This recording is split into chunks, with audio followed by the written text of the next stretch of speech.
Sometimes we draw atoms as balls with smooth surfaces, but they are a bit more complex than that. There is a nucleus in the center and a cloud of electrons swarming around it.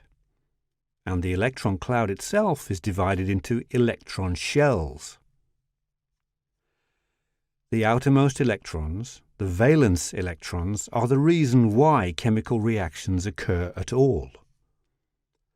Smaller atoms with only one electron shell can hold a maximum of 2 electrons. In the larger atoms, the valence shell can hold a maximum of 8 electrons, no matter how large the atoms get. There is something special with having exactly 8 valence electrons. It gives the atom a kind of stability. Here is a chlorine atom. It starts out with 7 electrons in its outer shell. If it could only get one more, it would reach that magical number of stability. It wants an extra electron so much that it can pull it away from almost any other substance. That is why chlorine is so reactive. So the last time we tried to film chlorine experiments, we found that the chlorine cylinder itself had a slight problem. It was seized here. But the Stig has acquired another cylinder of chlorine. So you know what this means? It means that we feel duty bound to increase the intensity of our chlorine video and show you some chemistry with chlorine. Chlorine is an element that many people have heard of.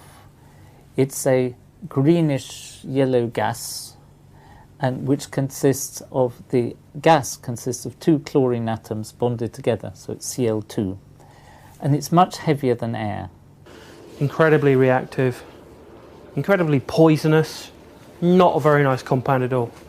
Okay, so Neil is about to open the cylinder of chlorine to allow some chlorine gas to leak through the pipe into the flask in the fume hood. Chlorine sits in the right hand side of the periodic table, the halogens in group, well, some people say 7, some people say 17.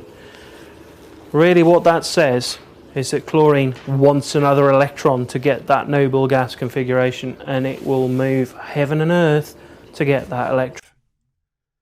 The chlorine atom is neutral to start with. It has the same amount of positive protons and negative electrons. When it gets that extra electron, it becomes a negative ion with a charge of -1. We write it as Cl-.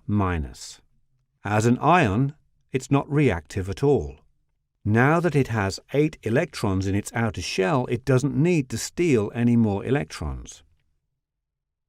Some atoms change their name slightly when forming ions. The ion of chlorine is called a chloride ion. Here's another atom, oxygen. It starts out with 6 electrons in its outer shell, so it wants to get 2 more to reach that magic number of 8. When it picks up 2 electrons, it gets a charge of -2. The ion is called an oxide ion. We write it like this, O2-. So, when an atom has an almost full outer shell, it wants to take up more electrons. But what about atoms that start out with just a few electrons in their outer shell? Let's look at aluminium. It has 3 electrons in its outer shell. You'd think that getting 5 more would do the trick, but there are limits to how many extra electrons atoms can get. What the aluminium atom can do instead is get rid of its valence electrons. This is how all the metals form ions. Does that mean that it now has 0 electrons in its outer shell? No, look, as the electrons from the 3rd shell go away, the 2nd shell becomes the outer shell, and that had 8 electrons to start with. When an atom loses electrons, as metal atoms do, it becomes a positively charged ion. The aluminium atom loses 3 electrons, so its charge becomes +3. We write it like this, Al3+. atoms that form positive ions don't change their names, so this is simply called an aluminium ion. Many of the elements around us usually exist in their ionic form, and ions are just like atoms, only with extra or fewer electrons.